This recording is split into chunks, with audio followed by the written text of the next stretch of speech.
Yeah, but surviving. exactly. Like us in Ireland, yeah, we're hanging in there, as the man Yeah, says. yeah. Yeah. So great stuff. Yeah, I think we're looking good at the moment, isn't it, Tal? So are you okay to get started, or I'm how are you? all ready. Great stuff. So yeah, great stuff. Yeah, it was looking good. Um, And is this live to tape, or are you going to record and then edit it? yeah, it's going to be it's going to be a pre-record, and then then basically yeah, I'll edit it then like for the radio, and then I'm going to actually podcast the full version of the interview then Okay, afterwards.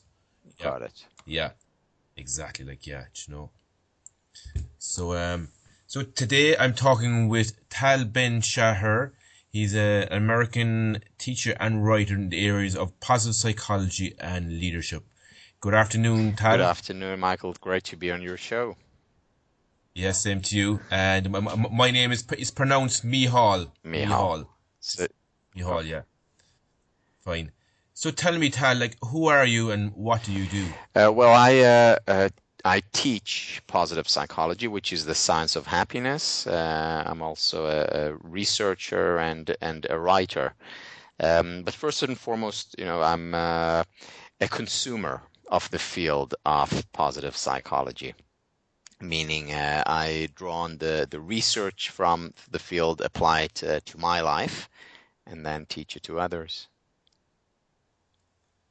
And tell me, Tal, like, how come you got into this type of work? Well, I got into it for personal reasons. At the age of 23, I was a student, undergraduate student at Harvard studying computer science.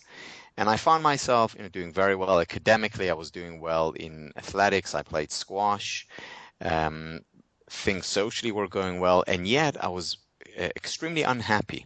And it didn't make sense to me because, I looked at my life from the outside and things looked great, but from the inside, it just didn't feel that way. And I remember one very cold Boston morning, I got up and went to my academic advisor and told her that I'm switching course. And she said, "What to?" And I said, "Well, I'm leaving computer science and moving over to philosophy and psychology." And she said, "Why?" And I said, "Because I have two questions. One question is, why aren't I happy? Second question, how can I become happier?" And it's with these two questions that I then went into this field, eventually got my PhD there and started to teach.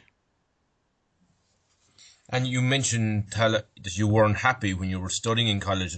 Like, why was that? Well, in then I didn't know, but in retrospect, it was because the emphasis was really on the wrong things. I focused primarily on, how can I get to the next stage, or how can I now that I've gotten into a good school, how can I get, top grades, and if I get top grades, how can I get the next, the right job?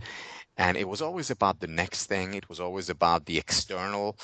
Um, Accomplishments rather than on the present, the here and now, and focusing on the more intrinsic um, valuable things such as relationships, such as expressing gratitude and savoring what I already have rather than taking it for granted and always thinking about the next step.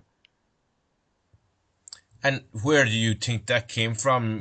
Was it like part of your conditioning, or was it learned somewhere Well, else? I Or think a lot of it is about conditioning. Our culture very much not just emphasizes but celebrates success, and but it doesn't celebrate success for a long time. You celebrate it a little bit and then you move on to the next thing. So there's very little savoring, there's very little appreciation of the moment, and today more and more so, there's less emphasis on relationships, which are the number one predictor of well-being.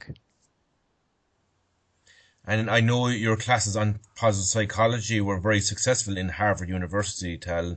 Like, why do you think that was? Um, So the class started off very small. And my first year, the first year I taught, I had 6 students, and then it literally mushroomed. The year after was 300. The year after that was close to 900, and it was because students were telling their friends, their roommates, that this class actually changed their lives for the better. And when the students hear that, they became curious, and they started flocking in. And so that's one reason. The second reason is because for many years this whole area of life flourishing, of happiness, of success has really been dominated by the self-help movement. So what do we have in the self-help movement? We have thousands of books coming out but every year. The books are interesting. The writers or speakers are very charismatic and accessible, but they overpromise and underdeliver very often. So they promise you the 5 steps to happiness, or the 3 things you need to do in order to lead the great life, or the secret of flourishing. Overpromise, underdeliver. On the other hand, for years you had academia with great studies and research, rigorous, sound, things that work, but not accessible. Most people don't go out and read the Journal of Personality and Social Psychology, even though there are, some great stuff there. And what positive psychology does as a field is it creates a bridge between Ivory Tower, the university, and Main Street, the stuff that's accessible. So it doesn't just offer, easy, 5-step solution to unhappiness. It provides, real, concrete, actionable, and researched, evidence-based advice. And you mentioned there as well, Tal, that, when some of the students took your course in Harvard University, that it changed their lives. Like, in what way did it change their lives? So in various ways. One way, which probably the most common, is that they started to think about what they want to do with their lives in a different way, through a different lens. So instead of asking the question, okay, so what will, and again, this question doesn't have to be explicit. It can be explicit or implicit. But instead of asking, what will yield the most accolades, or what should I do, they started to ask, what do I really want to do with my life? What's my, either, a big question would be, what's my calling? What's my purpose? Or what where would I feel most fulfilled? And the answer to that is very often different than what they conventionally would do, or what they would do if they just followed the herd. So many students, instead of going to the usual, say, to whether it's banking or consulting or law, they would choose teaching. And there were also students who would have otherwise gone to teach because they thought this is what they should do, but decided, hey, actually what I'm really interested in is banking. So it could work both ways, but it was just different question, more deeper thinking about what's really meaningful to me. So that's one thing.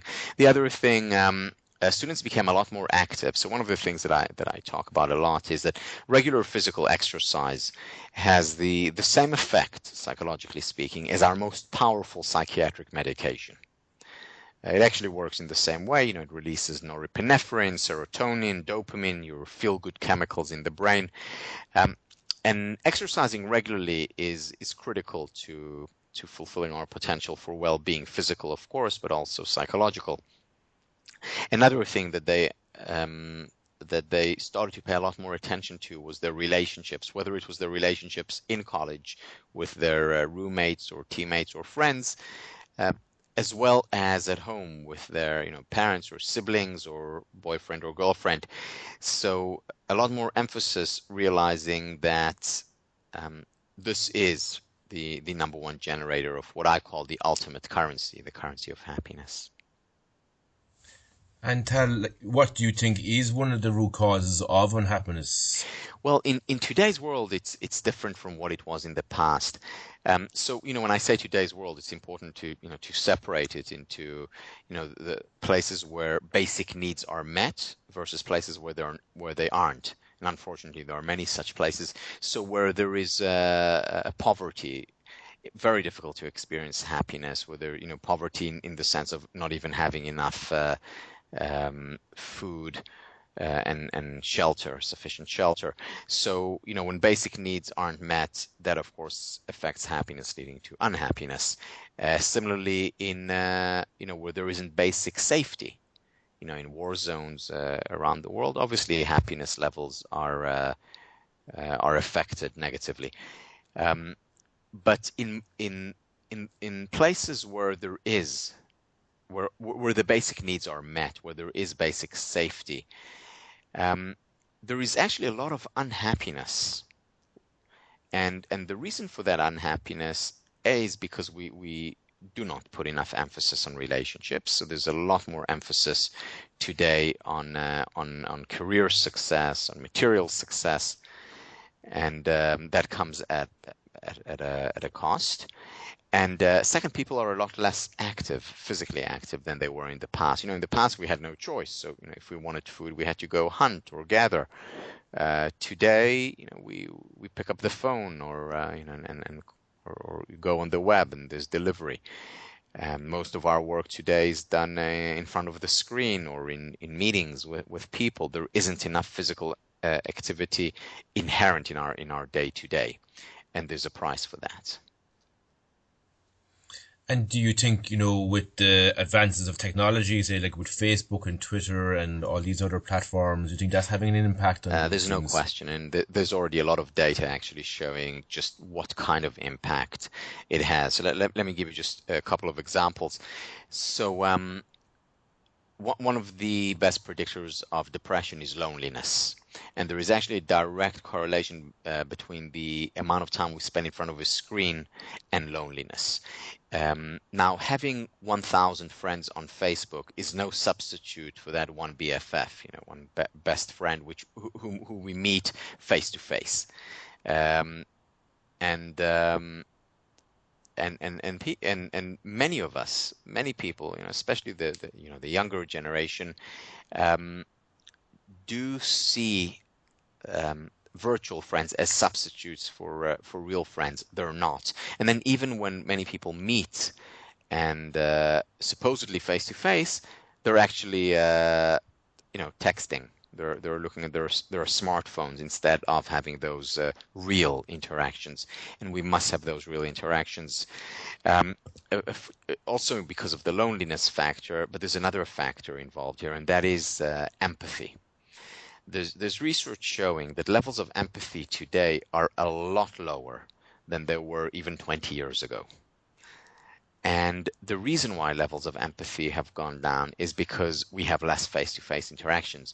Empathy is formed, is created when we play together in the sandbox, when we fight and we make up, when we see another person's reactions to something that we said, whether it's tears or laughter. So we need those real interactions to cultivate empathy, and if empathy goes down, that's a real problem, because empathy is the foundation of morality. It's the foundation of a healthy society, of healthy relationships. We can't afford to lose that, and therefore, for both for happiness as well as for morality, we need to spend a lot more time with people. Now, I'm not saying that technology is bad. We're having this conversation thanks to technology. Thanks to technology, I've reconnected with someone whom I haven't seen since the age of 12. It was, my best friend in elementary school. So there are great things happening as a result of technology. My sister found the love of her life through technology on a dating site. So there are great things happening with as a result of technology, but not if it comes at the expense of real relationships. Yeah, and it's probably all a matter of balance as well, isn't it? Yes, it's ultimately it's balance, and it's perhaps more specifically it's about moderation. Aristotle 2,400 years ago talked about the importance of moderation to a full and fulfilling life. It was relevant then. It's probably even more relevant today, when excesses are just more accessible. And it seems like in comparison to now, in comparison to say 30 or 40 years ago, life seems a bit more complex as well. Would that be true, Yeah, Tal? more complex and um, more dense, meaning in the past there was more air, so to speak, between activities. So, I would be at home and then I would go to work, and while I go to work, I'm in the car, whatever, just daydreaming. Whereas now I may be in the car, but I'm on the phone working. Or you came home at night and in the past and you had a nice dinner with your family, and that's what you did. Whereas today you may still have dinner, but you're on the phone at the same time, or the TV may be on and there's noise and there are more distractions. So there's less space between activities. And also in terms of the activities that we do, we're doing a lot more than we did in any given time. There's much more multitasking today, which sometimes is good, but too much of it, again, the moderation element, too much of it is not good. And Tal, like, what do you think is like one of the number one predictors of happiness in a person's life? Well, the number one is relationships. So you look at the happiest countries in the world, and you look at the countries that regularly appear on the so to speak top 10. And there are many studies. So the countries that consistently appear in the top are countries like Denmark, countries like the Netherlands, Israel, Australia, Colombia, Costa Rica. Now, some of these countries, you can basically could have maybe guessed that they would have been on the top. But there are other countries that you wouldn't have predicted that they were in the top. Countries like Israel or countries like Colombia. Why are they there? So when they looked for the common characteristic among these countries, they found just one, and one alone, beyond basic needs met. So you won't find countries that are among the happiest if they suffer from poverty or from conflict. But once basic needs are met, there is just one predictor that distinguishes these happiest countries in the world, and that's social relationships. So, you look at Israel, for example, a lot of emphasis on family relationships, a lot of emphasis on friendships. And so despite the hardships, people are on average happier than most other countries in the world. You look at countries like Denmark. 92% of Danes belong to some social club. It could be a club where they play cards together or a club where they do sports together, but they belong to some social club. 92% of the population, which is a lot higher than any other country in the world. And that explains their happiness. That's very interesting. And how important is the time we spend in regard to happiness?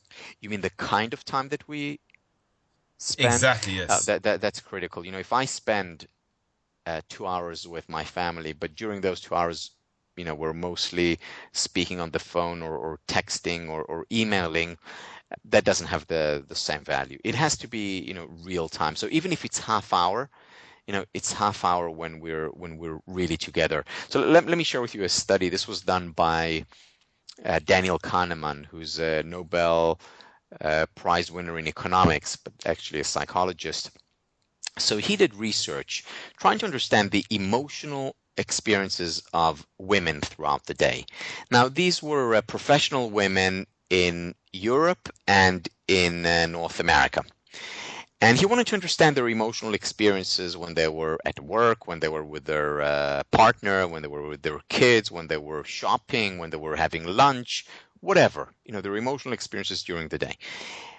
The most surprising result of his study was that these women did not particularly enjoy spending time with their kids. Now, this was very surprising to him, so he probed further, deeper, and it wasn't that these women did not love their kids. I mean, for most of these women, their kids were the most important, meaningful part of their lives. What was it then? It was that when these women were with their kids, they weren't really with their kids, meaning they were physically there, but at the same time they were perhaps texting or talking on the phone or emailing or thinking about what they did earlier at work or what they have to do later. So each one of these activities individually, discreetly, may have been wonderful for them, but when all these activities came together, it just didn't work. It was too much of a good thing. You can think about an analogy of listening to your favorite piece of music with your eyes closed, and then rating it on a scale of 1 to 10, and you give it a 10, and then you listen to your second most favorite piece of music, and you rate it on a scale of 1 to 10, and you give it a 9. And then for your optimal experience, you take these two pieces and you play them together. And you don't have a 19, you don't even have a 10, you don't have a 5. It's noise. And that's modern life today. When we try to do so many things together, whether it's listening to two pieces of music or spending time with our kids and working and eating and thinking about what we need to do later, too much overload. So when we spend time, when I spend time with my kids, phone is off. When we're eating, we don't answer the phone. If a kid is out, then yes, the phone is on. At work, the same. I have time when I just write. The Facebook is not on, and email is not on. It's critical for our well-being and for our long-term success to be able to compartmentalize, to create what I've come to call islands of sanity throughout our day, when we are able to focus on just that one thing that we're doing. Not all day, that's not possible. We need to multitask sometimes, but for at least some of the day, an hour or two a day. And tell me about the importance of, say, being authentic in regard to creating happiness. Yeah, so authenticity is critical on many levels. Gandhi said 70 years ago, be the change you want to see in the world. If we want to bring about change, in whether it's as a teacher, whether it's as a parent, whether it's as a leader at work or a community leader, we need to first lead by example. We want to be the change that we're looking for in the world. That means essentially being authentic, being real. Saying one thing and then acting accordingly.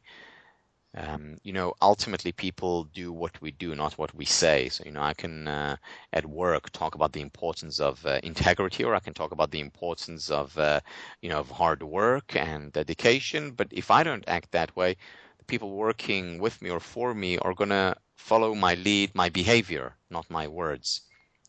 So that's one area. If we want to be, successful and effective, authenticity is absolutely critical. But it's not just for success; it's also for well-being, for happiness.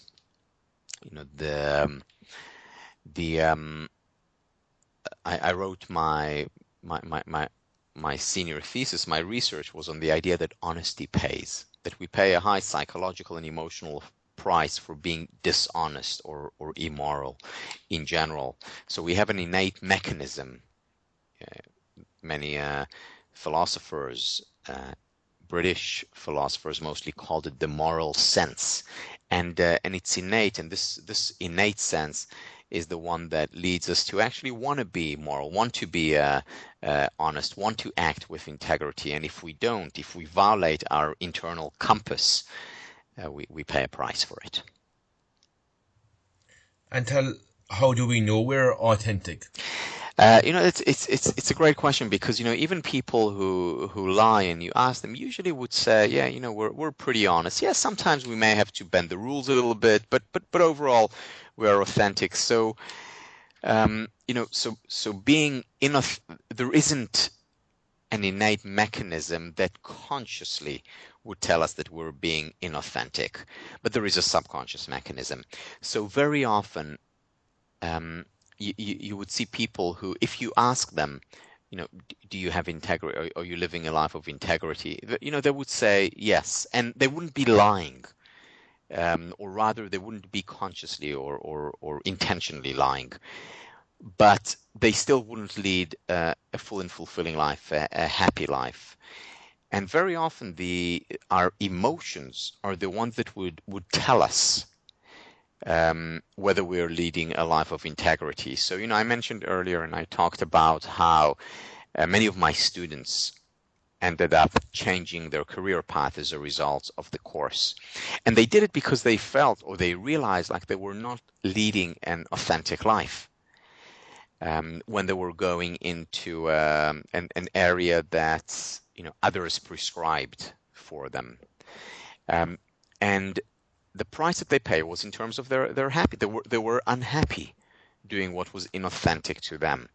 Whereas once they changed their path, their happiness levels went up significantly. So our emotions very often unhappiness is a product, an outcome of leading an inauthentic life. And what do you mean by our emotions? Like, are they the telltale signs, or what, Yeah, so Tal? most people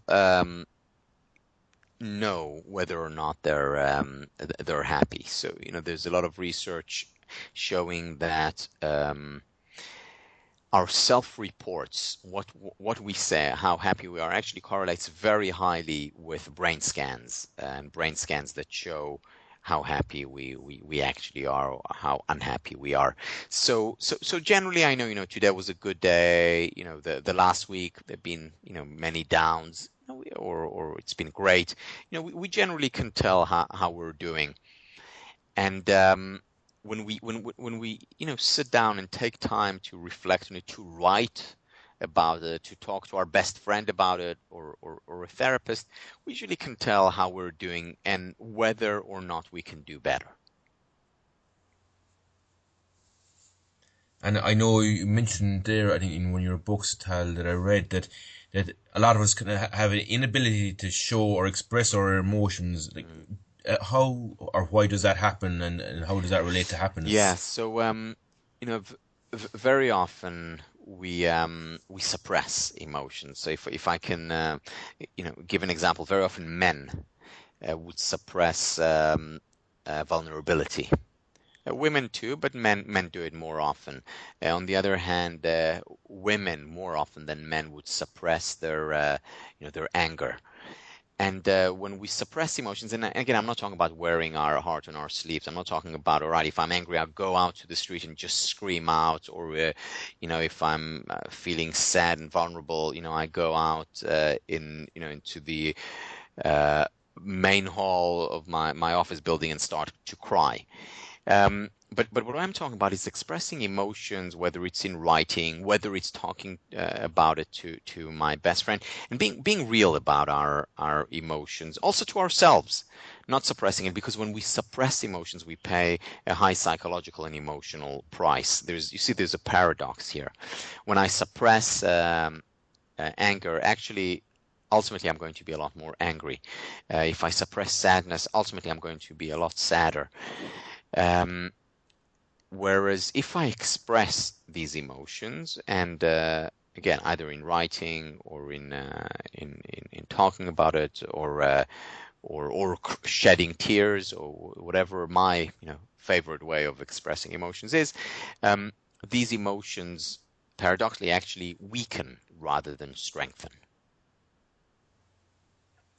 And how come we have a tendency to resist expressing these emotions, Well, Tal? a lot of it has to do with our culture, and I must and that's pervasive in the East and the West. So it really is almost universal, where we see it as a sign of weakness if we shed a tear, or we see it as a sign of you know um, um, non-feminine behavior if we get angry. And painful emotions, they're called negative emotions, but I don't like to put a value judgment there, and therefore I'm calling them, these painful emotions have gotten a bad reputation. I think about it in the context of the law of gravity. The law of gravity is part of physical nature. No one says, I just don't want to deal with this law of gravity. I've had it with the law of gravity. We don't say it, and we don't act accordingly.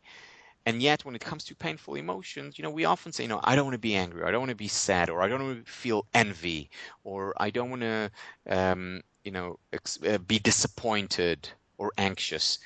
But that's like saying, I don't want the law of gravity. These emotions are natural. They're part of being alive.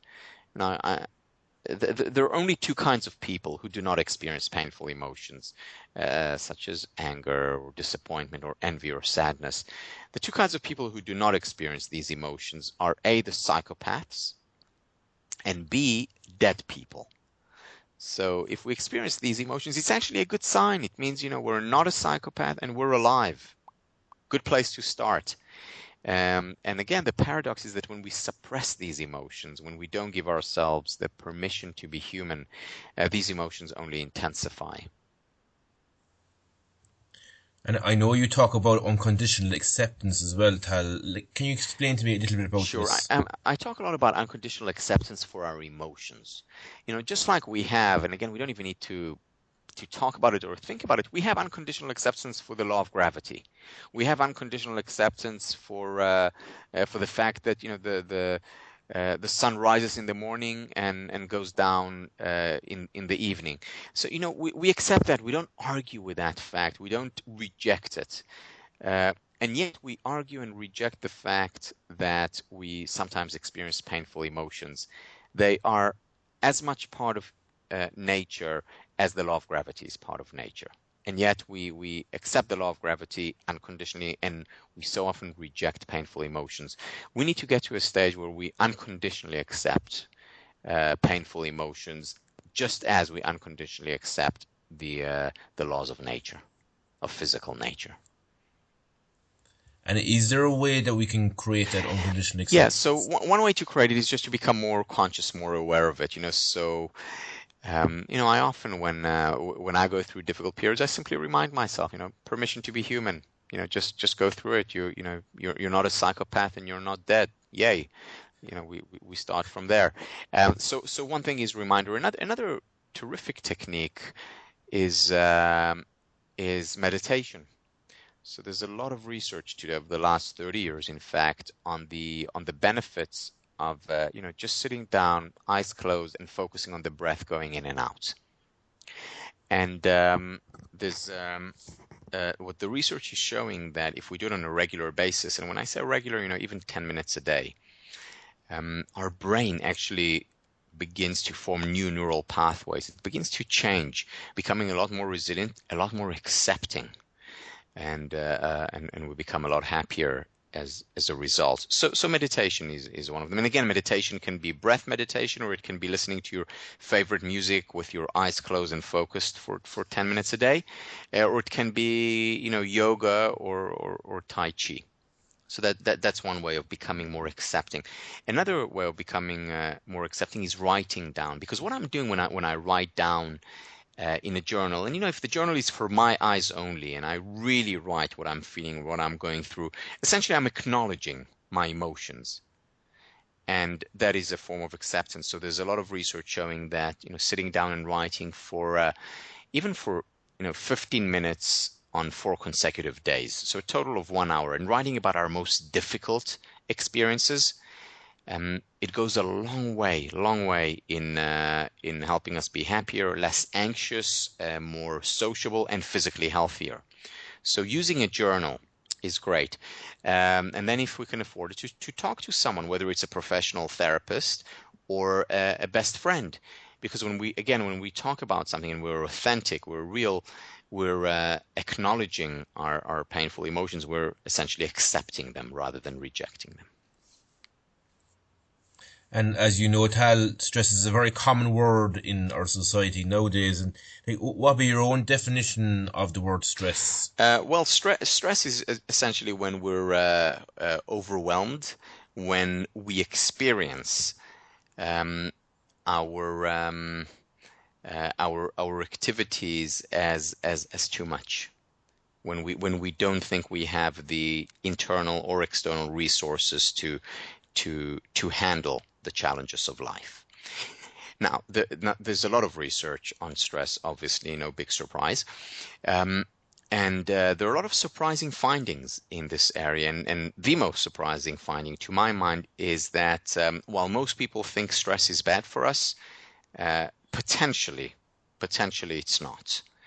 And I'm saying potentially because stress can be bad. Stress is associated with chronic disease. Stress is associated with a weak immune system, and stress is associated with unhappiness. However, not in all cases. When stress is coupled with recovery, then stress actually is potentially good for us. And let me give you an analogy. You go to the gym, you stress your muscles. And is that a bad thing? Not at all. It's actually a good thing. You stress your muscles, you lift weights, and a minute later you stress your muscles again, you lift more weights, and 2 days later you go to the gym again, and you lift more weights, and it's great. You become stronger that way. The problem in the gym begins when you're stressing your muscles, and a minute later you stress more muscles, and 2 minutes later you do it again, and the next day you're in the gym again, and on and on and on. That's when you get injured. That's when you get weaker rather than stronger. But the problem is not the stress. Rather, the problem is the lack of recovery. Whether it's in the gym or in the gym of life. So it's fine to experience stress. We're good at dealing with stress. We've always experienced stress throughout our history. The difference today, 21st century, is that we don't have enough time for recovery because we're constantly on, whether it's on the phone or whether it's in front of a screen and doing so many things together. We need recovery, more recovery in our life, and recovery can come in the form of a nice quiet dinner without the phone on and email. Recovery can come in the form of meditation. Recovery can come in the form of going to the gym and exercising, or recovery can be in the form of just hanging out and going for a walk with our dog. Whatever it is, but we need recovery throughout the day, and that's when we can deal with stress, and that's when stress can actually become enhancing, helpful, rather than harmful and detrimental. And are there levels of stress which are harmful for us? Sure. You take it to the extreme, and absolutely, extreme stress would be a trauma. Someone, again, I'm going back to a war zone, or someone who experiences or observes a crime. That's very stressful. Again, it's something that, at least on the subconscious level, I do not believe that I have the capacity to handle. That's why I experience the stress. And if you take it to the extreme, it can become traumatic. Stress that we, even if not traumatic, but that we go through for a long period of time without recovery, can certainly lead to unhappy outcomes emotionally, physically as well. And say if a person is very passionate about something, like say in a work situation, in regard to their work, is it still possible for them to be stressed? It is possible to be stressed. So it's chocolate is great, but 10 packs of chocolate is not so great. Doing what you're passionate about and love is fantastic, but it's possible to overdo it. You see it again, if I go to the physical analogy, you see athletes who are very passionate about their sports, and they play 6 hours every day, 6 or 7 days a week, and they love it. But then they eventually they burn out. They overtrain, and they eventually get injured.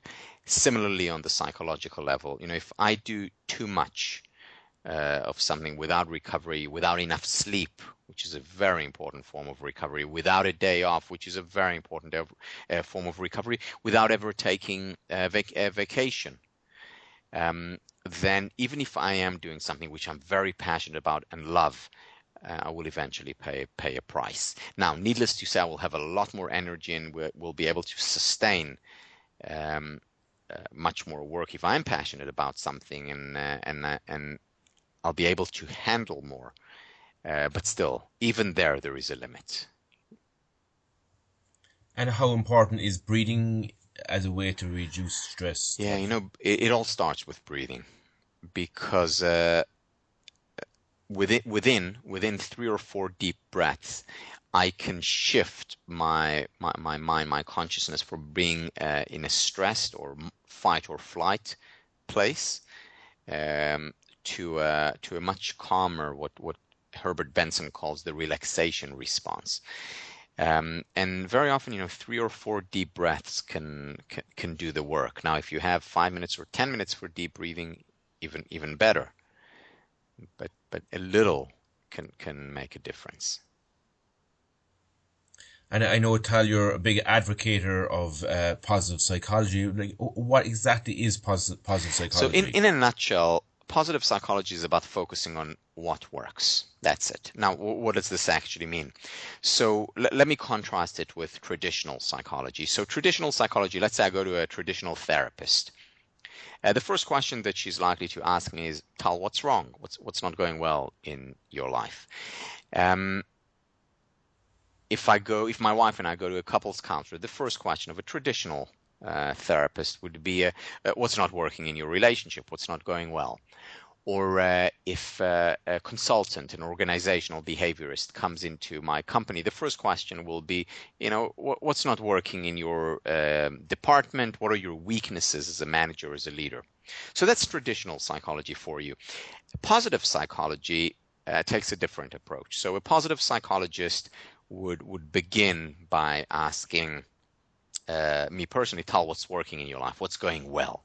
Or my wife and I would be asked, what's working in your relationship? What's going well in your relationship? Or a consultant would begin by asking, what's going well in your department? What are your strengths as a leader? In other words, focusing on what works.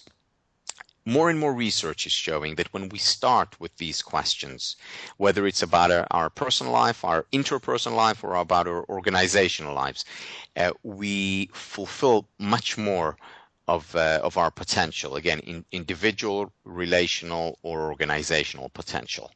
It's not about ignoring the problems. At the same time, it's about also not ignoring the things that are going well. And how does, say, positive psychology differ from, say, other self-help methods?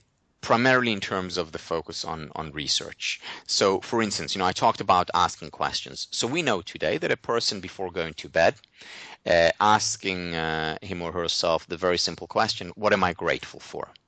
Which automatically focuses us on the positive. So what worked for me today, for instance? People who do it on a regular basis are happier, more optimistic, more likely to achieve their goals, more successful, more generous, they're kinder toward other people, and they're physically healthier. So it strengthens their immune system. Now, we know that from research. Now, one could argue and say, okay, so Oprah talked about gratitude and the importance of it. There are self-help books written before there was research on gratitude, and that's true. And a lot of the things that positive psychology advocates are things that have been talked about for years. They're common sense, in fact. However, there are also many seemingly commonsensical ideas that positive psychology, that research in this field has shown that are actually detrimental. Let me give you one very simple and very common mistake that many of the self-help books advocate, and that is to visualize success. So I can't even count the number of times that I was told, whether it was as an athlete when I was younger, or a little later as a student, or as a professional, just imagine yourself successful. See yourself getting that A. See yourself standing on the podium and getting the medal. Now, it turns out that people who do that, who focus on success, who imagine success, are not only less successful, they're also more frustrated as students or athletes or professionals. Now, we wouldn't have known that had we not conducted research. Today we know, and this is thanks to research, for example, by Shelley Taylor, who's a professor at UCLA, we know that imagining success is good if you also imagine the journey on your way to success. So it's not about imagining the A, it's about imagining yourself sitting down in a library, interacting with your school buddies, and eventually getting that A. Or it's about seeing yourself kicking the ball over and over again, and then seeing yourself winning the match. So it's about focusing on the journey and the destination. And again, we know this because there is research that taught us this. And is positive psychology, is it just about making people happy, or is it something else? It's about much more than that. So yes, it is also about helping people become happier, but it's not happier in the superficial, only, hedonistic sense of just having more positive emotions.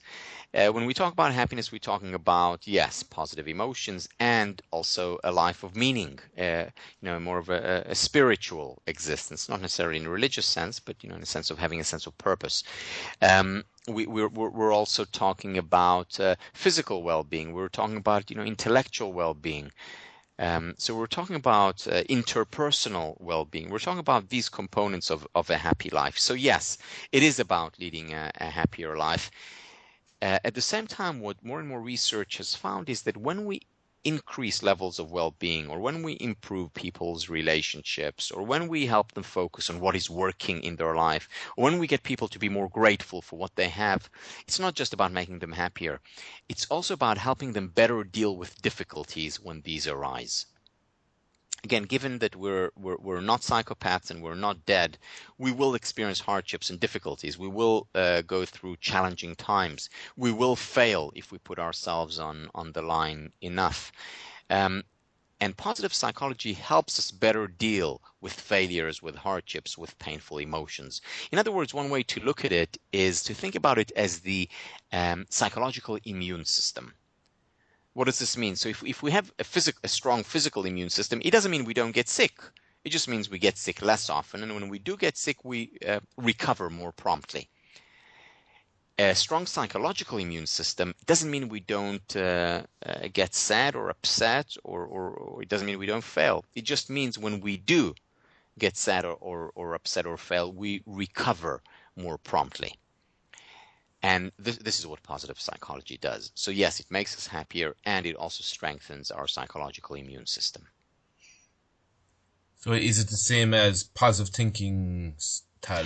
Um, no, because positive thinking basically suggests that if we think positively, we'll be happier or more successful. And just think that you'll become a great lawyer, and that is what will bring success. And this is the secret to the good life. Well, it turns out that just thinking about success, just thinking positively, is actually in the long term to many people harmful. What we need is realistic thinking, not positive thinking. And what positive psychology advocates is really being in touch with reality. And that means that if I'm going through a hard time, if I just experienced a loss or a deep disappointment, positive thinking is not the answer. The answer is to cry, or to write about it, or to talk about it. At other times, if I'm also, for example, imagining the journey, then yes, then positive thinking can be helpful. So, like, say if a person has a negative experience in their workplace or even in their life, this is kind of, it's giving you a stronger support in that circumstance, Tal, is Yes, it? Or very much so. So it's about giving you a strong support. It's also about it's very much encourage, positive psychology, as I said earlier, one of the best predictors of happiness is relationships. So it very much encourages you to reach out. We no man is an island. We don't need to do it all alone. And how could positive psychology be applied to somebody, say, who, say, is in a place of intense suffering in their Yeah. lives at the moment? So you see, positive psychology is not a panacea. It's not a one-stop shop where you can get all your needs met. And one of the needs that are not met by positive psychology is, when someone goes through a very, very hard time for a long time. Because, we all experience very hard times, but usually they're confined. We have a terrible day, or the worst breakup, and we're out of it for a week or even a month. These are natural and they're fine, and we can give ourselves the permission to be human, cry, write about it, talk about it. You're fine. But when someone is depressed, and someone is experiencing real sadness and hopelessness, which is one of the main definitions of depression, then I would advise to venture out of positive psychology, then go to, conventional therapy, or in more extreme cases, medication. Unfortunately, positive psychology doesn't have all the answers. Having said that, one of the things that we're seeing more and more of is that conventional therapists, so psychologists, are also using positive psychological tools, meaning they treat in a conventional way, whether it's psychodynamic, psychoanalytic, cognitive behavioral therapy, and, for example, they're adding positive questions to the mix. So they would ask, so what went well this week? Or what are you really excited about? Or let's do some visualization exercises where we visualize the journey and the outcome in a therapeutic context. So positive psychology and related fields are entering conventional psychology, which is a great thing because they can really help. And tell me, Tal, about optimism and learned helplessness. Like, how does this apply in positive psychology? Yeah, so the founder of the field of positive psychology, Marty Seligman, researched both learned helplessness and optimism. And learned helplessness is the idea that I'm in a certain predicament and I can't get out of it. And that is, it turns out to be a very strong predictor of depression, because, the difference between depression and sadness is that when someone is just sad, somewhere in the back of their minds or in the front of their minds, they know that this too shall pass. Whereas when there is sadness with hopelessness, that becomes a lot closer to depression, especially if it persists for a longer time, so for months rather than days or weeks. What positive psychology talks about a lot, what many of the interventions talk about a lot in terms of dealing with learned helplessness, is focusing on action. So very often when it comes to bringing about change, action is likely to bring about more change than just words or just thinking. And let me give you a concrete example. So, I may really be feeling down, and the best thing for me may be to just stay at home, vegetate in front of the TV, and, eat popcorn and cry. However, it may be helpful in some cases to go out and dance, to fake it till I make it. To go out with my best friends and have fun, and that very often can get me out of my miserable predicament.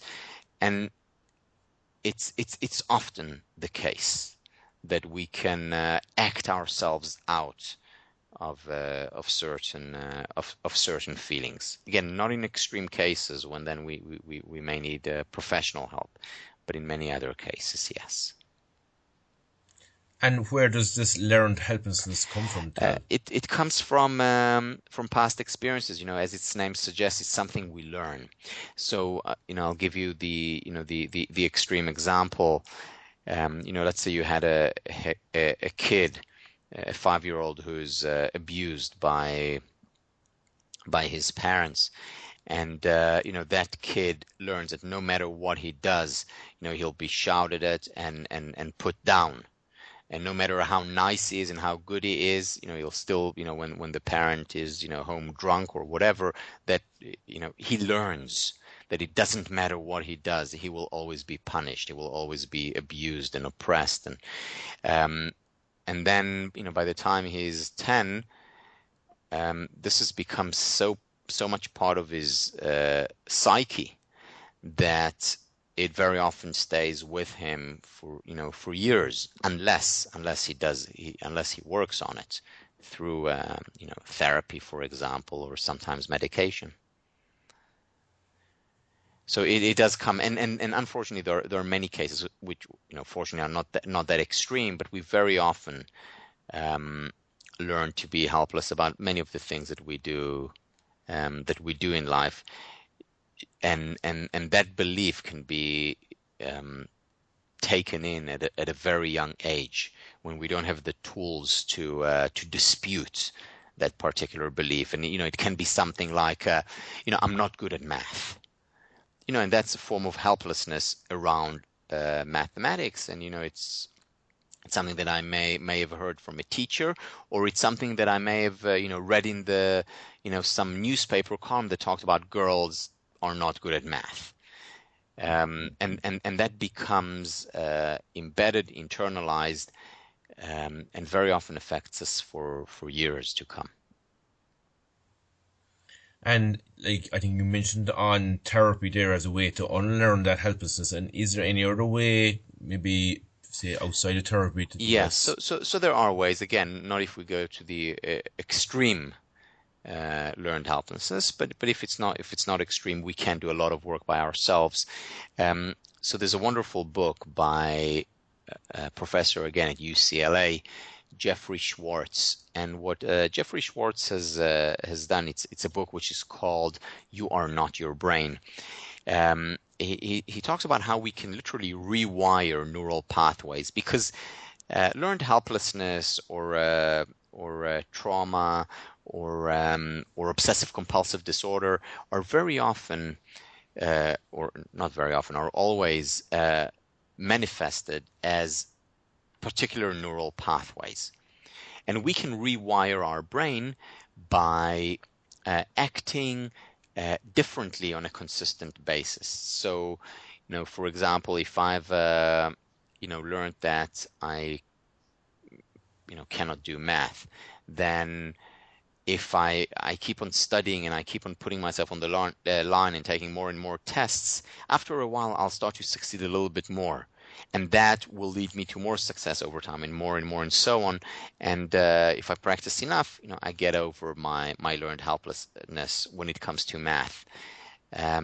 Same in virtually any other area in my life. If we talk about obsessive compulsive disorder, if I create an alternative neural pathway where I prevent myself from, checking the door for the 50th time, and instead, I listen to music, I create an alternative neural pathway, and over time can overcome my OCD.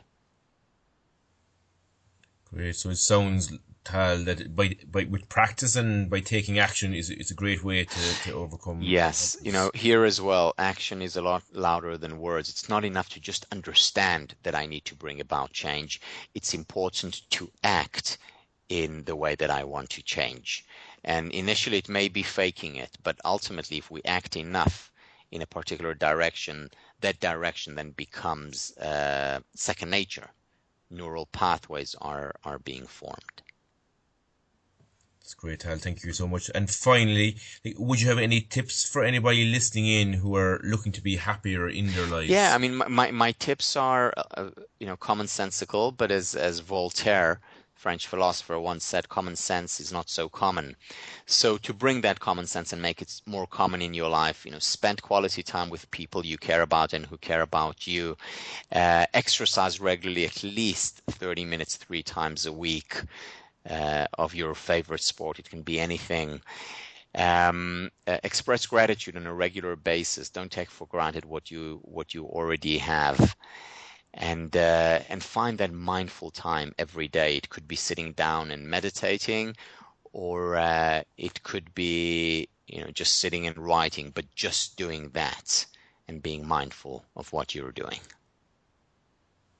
That's great, Tal. Thank you so much. And if anybody wanted to find out more about your work, how could they do it? Well, I have a website, which is myname.com. It's talbenshahar.com. And I've also just launched an online TV channel called Happier TV. So it's happier.tv. And many of the ideas that I research and look at from positive psychology, I present there in an accessible and hopefully fun way. That's great, Tal. Thanks so much for your time today, and I really enjoyed it. Thank you. I did too. Great, Tal. Thank you very much. And that will be, I'll let you know when it is online, so you may like to share with other people as well. So it'll probably be in the next couple of weeks. Yes, please. Okay. Thank you very much. Thank you too, Tal. Bye-bye. Bye bye.